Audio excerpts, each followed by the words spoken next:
Hello साथीहरू, आज चाहिँ म एउटा यस्तो स्टोरी सुनाउन गइरहेको छु कि त्यो चाहिँ एकदमै तपाईँहरूलाई मनपर्नेछ, एकदमै इन्ट्रेस्टिङ हुनेछ। अस्ति कम्पनीको ड्युटी सकेर चाहिँ घर फर्किने बेलामा चाहिँ म बसमा चढेर बसिरहेको थिएँ मोबाइल हेर्दै। अचानक एउटा भाइ आएर मेरो छेउमा बस्यो र ऊ मोबाइलमा टिकटक हेर्दै थियो। अनि टिकटक हेर्दै जाँदा उसले चाहिँ एकजना राम्री लेडीको चाहिँ टिकटक हेर्न पुगेछ। अनि त्यो केटी चाहिँ एकदमै उसलाई मन पर्दो रहेछ। सधैँ चाहिँ त्यो उसको चाहिँ एक्टिभिटिजहरू चाहिँ टिकटकमा हेरिराख्ने रहेछ। अनि उसले मलाई देखाउँदै, दाइ यो केटी राम्री छ है भनेर देखाएको थियो। अनि मैले राम्री रहेछ भने। अनि त्यस्तो कुनै आइडिया, तरुनी फकाउने आइडिया छ भने सेयर गर्नु न दाइ भनेर मलाई भन्यो त्यो भाइले। अनि मैले हल्का मुस्कुराएर भने, हेर भाइ, त्यस्तो आइडिया भएको भए त म आफै फकाउँथेँ होला नि भनेको। त्यो भाइ बेसरी हाँस्यो कि।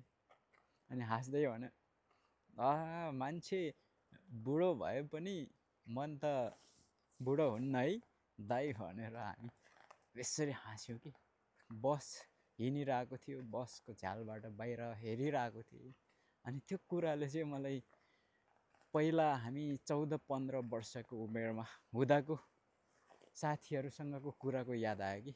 अनि त्यो बेला चाहिँ गाउँमा चाहिँ त्यो घर बाहिर त्यो हिउँदमा घाँसहरू स्टक राख्नको लागि मचान बनाएको हुन्छ कि।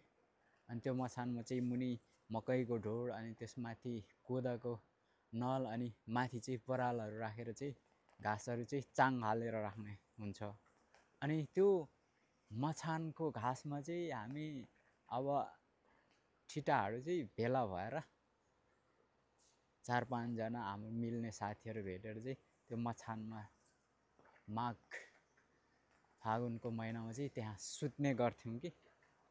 अनि त्यो परालमा सुत्दाखेरि पुरा आकाशहरू खुल्ला हुने, झिलिमिली ताराहरू देखिने, अनि कति अलिक चिसो चिसो मौसम, अनि त्यो घाँसभित्र पसेर सुतेपछि न्यानो हुने। अनि त्यहाँ बसेर हामी चाहिँ विभिन्न गफहरू गर्थ्यौँ। त्यही गफको सिलसिलामा चाहिँ एउटा साथीले चाहिँ गाउँको एउटा केटीलाई चाहिँ असाध्यै मन पराउने रहेछ कि।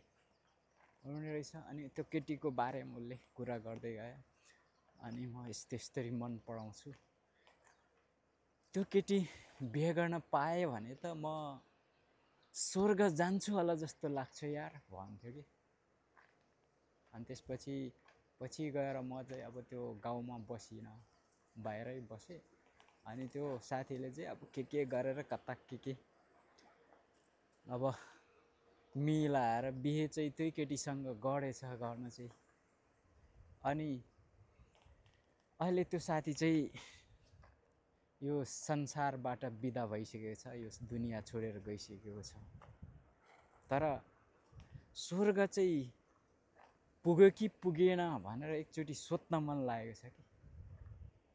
साँच्चै त्यो केटी बिहेर ऊ स्वर्ग गयो कि गएन, तर भेटिँदैन। भेट्न मिल्ने भए त एकचोटि अवश्य सोध्ने मन छ कि अहिले स्वर्ग गयो कि नर्क गयो होला यार त्यो मेरो साथी।